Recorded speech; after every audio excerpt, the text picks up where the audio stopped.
Ja, einen wunderschönen guten Morgen und herzlich willkommen zu einem endlich neuen Video zu Jennys Life. Ich hoffe, ihr habt mich vermisst, ich habe euch sehr vermisst. Ja, heute, wie versprochen, wie angekündigt, werde ich eine sehr interessante junge Dame interviewen und ich freue mich extrem. Und diese junge Dame hat Zahnmedizin in Deutschland studiert, hat dort promoviert und hat sich trotzdem entschlossen, in Deutschland alles abzubrechen, um hier in der Türkei zu arbeiten als Zahnärztin. Und die große Frage ist, warum macht man sowas? Und dieser Frage möchte ich auf den Grund gehen und deswegen würde ich sagen, bleibt auf jeden Fall dran, es wird sehr spannend. So Leute, das Wetter ist heute so semi, es windelt wieder, es ist auch ein bisschen grau geworden, aber das macht nichts, weil ich gehe ja hier rein. Ich bin in Obergöll, direkt in Ober und hier einmal so hinten durch. Und ich bin jetzt schon ganz gespannt. Jetzt gehen wir mal hier hoch. So, immer schön den ersten Stock. Schauen wir mal, ob sie schon da ist. Hi, hallöchen. Ja, das ist die Frau Dr. Gülden Gülen. Genau. Und ja, heute wird es nicht um mich gehen, sondern um diese junge Dame. Und ich bin hergekommen, um ihr mal einige Fragen zu stellen. Jetzt sind wir mal gespannt. So, heute bin ich hier bei ihr in der Praxis und ich bin nicht da, dass ich heute mal meine Zähne hier kontrollieren lasse, weil ich habe sehr schöne Zähne. Kann ich bestätigen, ja. Sondern ja, es ist super interessant, einfach dein kompletter Lebensweg, dass du auch nach Alanya gekommen bist. Deswegen erzähl einfach mal kurz, stell dich mal kurz vor, wer bist du, was machst du und ja. Also ich bin Dr. Gülden Gülen, Zahnärztin, bin in Deutschland geboren und aufgewachsen, dort studiert, promoviert, gearbeitet. Ganz normal Zahnmedizin. Ganz normal Zahnmedizin, dort meinen Doktortitel gemacht, dort meine Assistenzzeit gemacht, als angestellte Zahnärztin gearbeitet und dann den Entschluss gezogen, nach Alanya auszuwandern. Wie bist du da nach Alanya drauf gekommen? Die Story ist ein bisschen, ja... Macht nichts, wir sind super gespannt. Und zwar habe ich während dem Studium quasi ein bisschen Geld zu verdienen als DJ gearbeitet. Voll cool. Und mein Mann, der auch damals Student war, hat quasi als Webmaster gearbeitet, auch während seines Studiums, um quasi ein bisschen Geld zu verdienen. Dann haben wir quasi dieses Radioprogramm dort oder dieses DJ-Programm hatte ein Treffen, wo wir dann quasi mit ihm uns kennengelernt haben. Und so hat unsere Story angefangen. Mein Mann ist nämlich gebürtiger Alanyaner. Und als dann so zur Entscheidung ging, wo wir dann leben wollen, Familie gründen wollen quasi, kamen dann mehrere Optionen in Frage. Deutschland, aber auch innerhalb der Türkei quasi einige Orte. Und dann haben wir uns eigentlich bewusst, ja auch mit seinem Background quasi, aber auch bewusst für Alanya entschieden.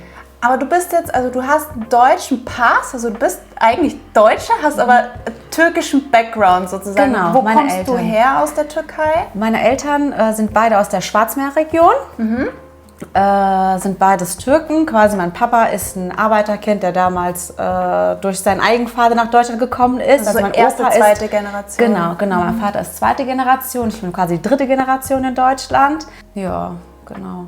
Und dann habt ihr euch für Alanya entschieden und hast du dann deine Kinder auch hier bekommen oder war das dann schon Deutschland und dann so, okay, wohin jetzt oder was machen? Nee, also wir haben bewusst, als es darum ging, wo wir unsere Familie gründen wollen, dann haben wir uns eigentlich überlegt, wo wir leben oder wo wir unsere Kinder großziehen oder wo wir quasi dieses Life-Work-Balance besser haben, wo wir quasi für unsere Kinder oder auch für uns eine bessere Zukunft aufbauen können. Aus unserer Sicht war dann die Entscheidung für Alanya. Okay. Ja. Und wie war das so für dich selber? Weil ich meine, du hast ja Zahnmedizin studiert und es ist ja eigentlich schon so ein Struggle, sage ich jetzt mal, weil Deutschland gibt dir immer Sicherheit und Vertrauen und ja, das eigentlich so das bessere Arbeiterland quasi ist. Und als du dann gesagt hast, du arbeitest jetzt hier als Zahnärztin, wie kam es denn dazu? Also wie war dieser Weg dahin? Also eigentlich es kommt so quasi auf den Standpunkt an, wo man steht. Ne? Also als angestellte Zahnärztin, glaube ich, bist du in Deutschland wahrscheinlich auch besser aufgehoben. Gerade so, was um Mutterschutz geht, Elternzeit geht. Ne? Da bist du, glaube ich, in der Zeit auch besser aufgehoben. Aber wenn es um Selbstständigkeit geht in Deutschland, gerade als Mama oder gerade mit Familie, ich glaube, da können wir einige Zahnärzte oder Ärzte in Deutschland jetzt nachfüllen, was ich sage, ist das super schwierig. Und da hat man hier quasi, ja, kann man sich das einfacher und besser gestalten als in Deutschland. Ja, definitiv. Wahnsinn. Und also ich sag mal so, es ist ja für Ausländer hier nicht ganz leicht, arbeiten zu dürfen, zu können, zu finden. Wie hast du das denn gemacht? Also du hast einen deutschen Pass, hast aber Mavicard. Also wie machst du das jetzt hier? Also ich habe eigentlich Glück, dass ich quasi aus beiden Kulturen, sage ich jetzt mal, Vorteile rausziehen kann. Du sprichst auch perfekt Türkisch. Also Genau. Also quasi habe ich durch meine Eltern die Mavicard und die türkische Sprache und da ich in Deutschland geboren aufgewachsen bin, quasi die deutsche Kultur und die deutsche Staatsbürgerschaft. Und hier darf ich durch die Mavicard, die ich durch meine Eltern habe, ohne Arbeitsgenehmigung arbeiten und mich aufhalten. Aber das Ganze hat am Anfang ein bisschen Schwierigkeiten gehabt, weil Heilberufe wie Zahnmedizin, Medizin, Tiermedizin, ich glaube auch Pharmazie fällt darunter, geschützte Berufe sind, die nur durch türkische Staatsbürger ausgeübt werden dürfen in der Türkei. Mit der Ausnahme, auch Mavicard-Inhaber dürfen das. Okay. Dadurch darf ich meinen Beruf hier ausüben. Aber wenn man nur die deutsche Staatsbürgerschaft hätte zum Beispiel, dürfte man quasi hier nicht als Arzt arbeiten. Ne? Also ich habe da schon Glück, dass ich quasi in der Position bin, das hier machen darf. Aber auch der Anerkennungsprozess ist ein langer, auch wenn man immer denkt, das deutsche Diplom ist quasi kräftig und super, aber trotzdem musst du hier quasi das Ganze anerkennen lassen und der Prozess ist lang. Also es hat ungefähr 2 Jahre gedauert, bis sowohl mein Studium als auch meine Promotion hier komplett anerkannt war. Wahnsinn. Also da seht ihr Leute, Bürokratie ist in jedem Land der Welt einfach Thema, heftig. Was kannst du dazu sagen? Ich meine, du hast ja in Deutschland auch als Zahnärztin schon gearbeitet. Was ist so der größte Unterschied im Gegensatz Türkei zu Deutschland? Was kannst du da sagen? Also der größte Unterschied liegt einfach im System. Ne? Also in Deutschland, leider durch die Krankenkassen, ist man da wirklich in so einer Bürokratie gefangen. Man ist da in einem System gefangen oder kommt man auch nicht raus.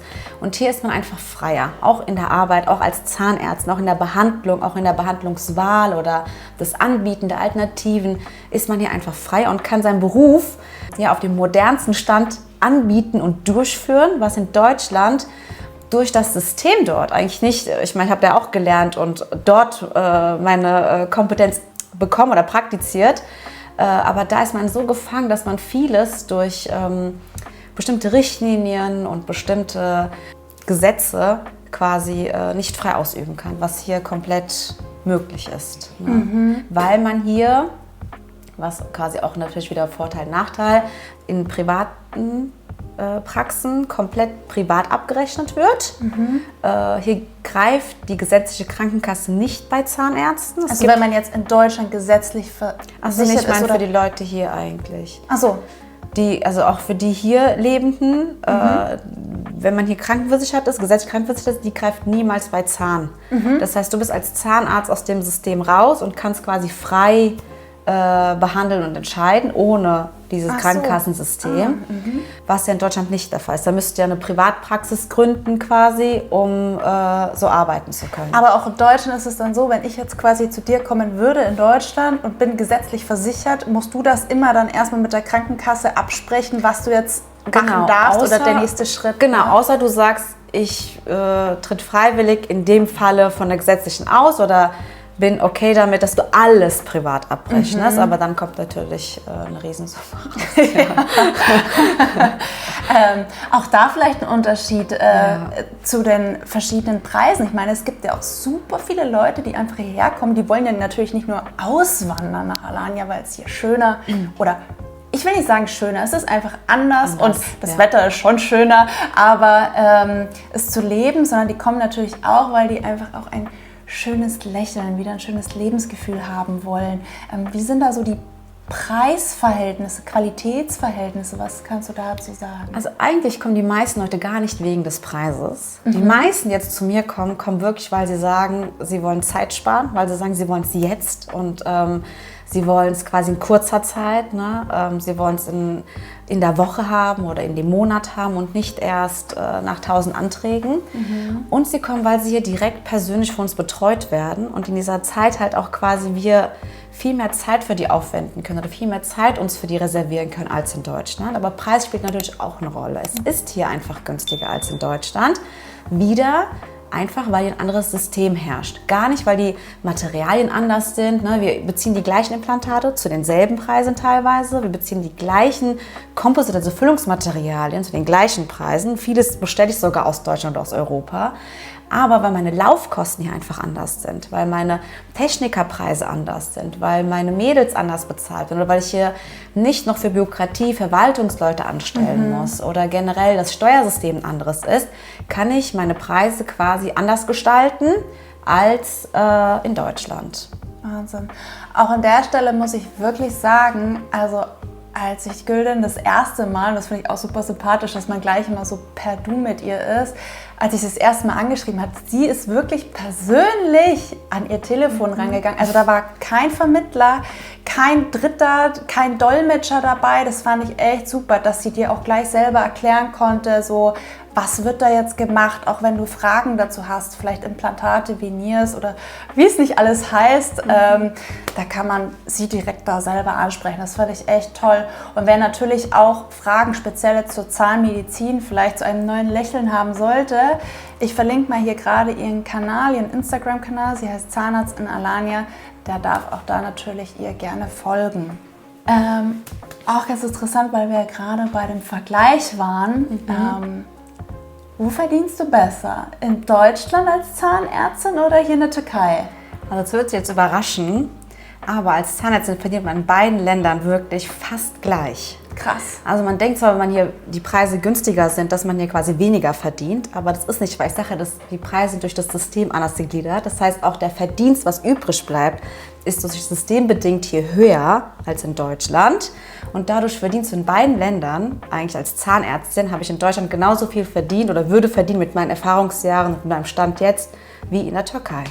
Wahnsinn. Und du bist noch so jung, du bist jetzt 37 Jahre alt, gell? Genau. Das ist echt so Chapeau, dass man sich auch getraut hat in so jungen Jahren, also weil dir halt Deutschland auch so dieses Sicherheitsgefühl eben so gibt, ne? Weil ja auch super viele von euch auch da draußen sind, die auch immer wieder schreiben, ja, ich würde auch so gerne auswandern oder zurückkommen oder wie auch immer.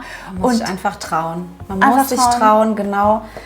Was kann passieren, wenn es nicht klappt, geht man wieder zurück. Ne? Also die Sicherheit hat man ja quasi im Background. Also mit der Sicherheit kann man auch mit besserem Gewissen auswandern, sage ich jetzt mal. Man muss sich einfach trauen, dann merkt man auch, dass man gar nicht mehr zurück möchte. Also du bist ja auch in einem riesengroßen Vorteil, sag ich mal, du beherrschst die türkische Sprache. Genau. Fühlst du dich mehr deutsch oder mehr türkisch? Oh ja, das ist auch eine schöne Frage. Die kriege ich auch sehr oft gestellt und da habe ich keine Antwort. Warum? Ich fühle mich wirklich beides. Also ich bin in beiden Kulturen groß geworden. Ne? Also mein ganzer Freundeskreis besteht immer noch aus Deutschen oder sich deutsch fühlenden. Ja. Ne? Aber natürlich habe ich türkische Eltern. Ne? Ich habe einen türkischen Mann. Die türkischen Eltern sind noch in Deutschland? Genau, ach, krass, Wahnsinn. Genau. Meine ganze Familie lebt noch in Deutschland. Ich bin quasi die einzige Ausgewanderte oder... Ja, das ist auch mal eine Frage. Ne? Bin ich ausgewandert oder bin ich zurück in die Türkei? Ja. Ist auch mal so eine Frage, die gestellt wird. Aber ich fühle mich eher ausgewandert und nicht zurück, da quasi mein Heimatland oder meine Heimatstadt ist für mich einfach Hessen, das Rhein-Main-Gebiet. Da fühle ich mich auch immer noch zu Hause, wenn ich da ankomme, ehrlich gesagt. Da bin ich groß geworden, ich kenne alle Straßen, ich kenne alles Mögliche.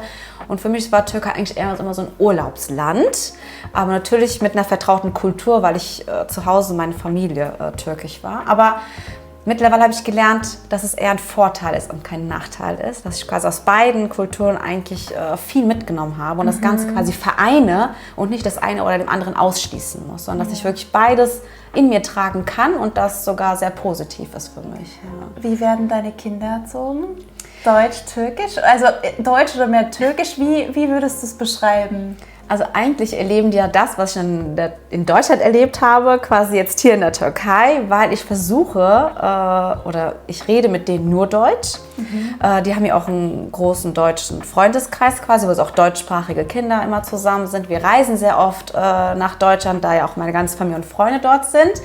Ich versuche ihnen quasi auch die deutsche Kultur mitzugeben, weil ich selbst ja auch nicht sagen kann, ich bin türkisch und die Kinder sollen nur türkisch aufwachsen, sondern wir machen da so einen schönen Mix eigentlich. Also die kriegen beiden Einfluss, sowohl weil wir auch hier leben, müssen wir uns natürlich auch hier anpassen, also sie kriegen auch den türkischen Einfluss natürlich groß mit, aber sie sollen auch lernen, gerade weil sie auch die deutsche Staatsbürgerschaft ja auch tragen, sollen sie auch quasi wissen, was es heißt, Deutsch, sollen die deutsche Sprache kennen, die deutsche Kultur einfach kennen. Das ist mir schon sehr wichtig, ja.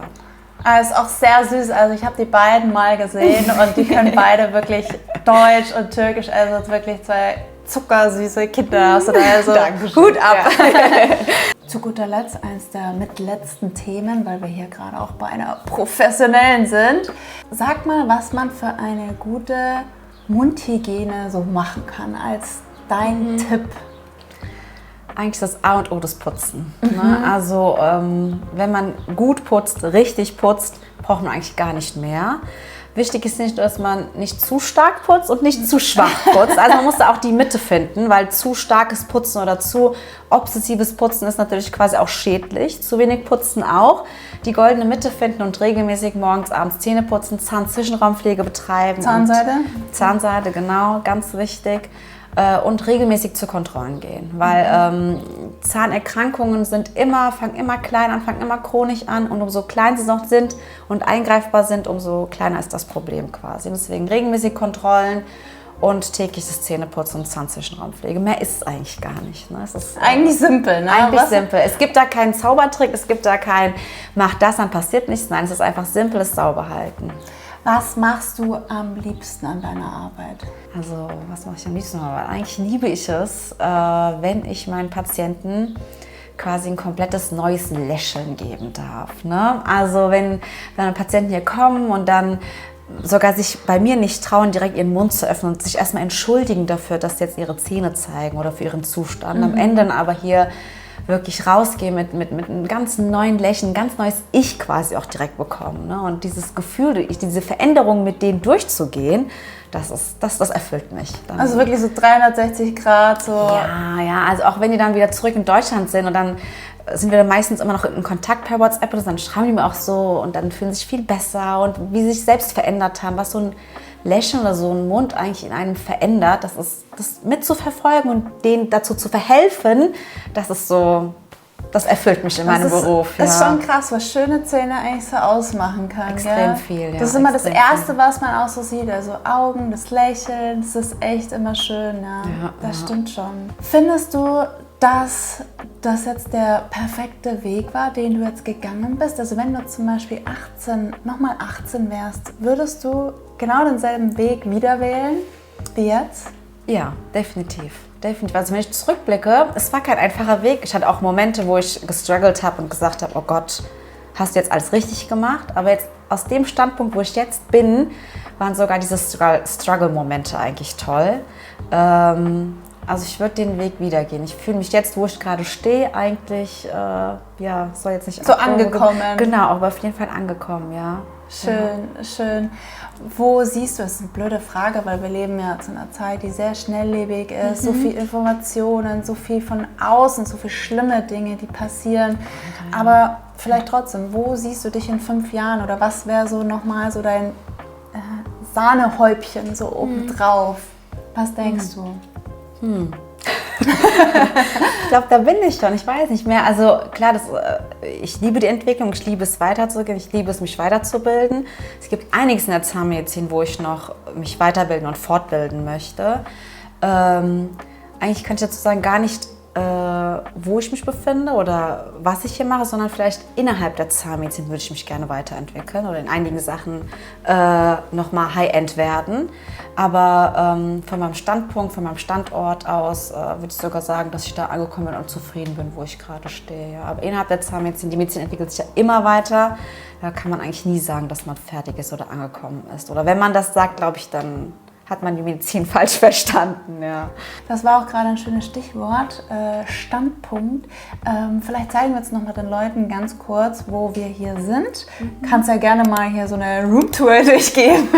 Und vielleicht ist ja der eine oder andere dabei, der auch gerne hierher kommen möchte, sich von der lieben Gülden behandeln lassen möchte. Also ich kann wirklich sagen, ihr seid hier bestens aufgehoben. Ich habe hier schon meine Zahnreinigung gemacht und wurde auch sehr gut betreut. Mir wurde letztens auch ein Zahn, was hast du gemacht? Gebohrt, gell? Genau, eine Füllung haben wir. Ohne Betäubung. Ihr werdet natürlich auch betäubt, das könnt ihr natürlich auch haben, aber ja, also ich muss echt sagen, ich bin super zufrieden, super happy und also ich kann sie da wirklich guten Gewissens weiterempfehlen. Und jetzt führ uns mal hier rum. Mache ich gern. So, heute ist nicht Ertan vor der Kamera, der uns hier eine Roomtour gibt. Die Gülden. Ja, erzähl mal. Also, das ist unser Badezimmer. Klein, aber fein. Hier kann man sich so Kaffee und Tee bedienen. So eine kleine Kaffeeecke haben wir. Also die Leute dürfen auch, bevor sie zu dir kommen, zum Zähne machen lassen, auch einen Kaffee trinken. Gerne beim Warten noch einen Kaffee nehmen. Gell? Sonst haben wir auch einen kleinen Balkon draußen. Dann gehen wir haben 2 Behandlungszimmer. Einer befindet sich hier. Das ist Behandlungszimmer Nummer 1 mit einem kleinen Fotostudio integriert, damit wir auch schöne Fotos machen können immer. Von den Zähnen natürlich. Genau. Dann haben wir hier unseren Röntgenraum. Das ist unser Röntgenraum. Hier werden die Röntgenaufnahmen gemacht. Und dann haben wir noch ein Behandlungszimmer. Und das da hinten war dein Büro. Genau, da ist noch mal ein Büro. Das ist ein bisschen. Und das ist Behandlungszimmer Nummer 2. Auch sehr schön. Und da sind deine Kids. Aber da wollen wir jetzt gar nicht so nah rangehen. Genau, ein paar Bilder. Wie lange bist du jetzt schon hier in Ober? In Ober bin ich seit Anfang diesen Jahres. Das heißt gar nicht so lange, aber vorher war ich auch in Alanya.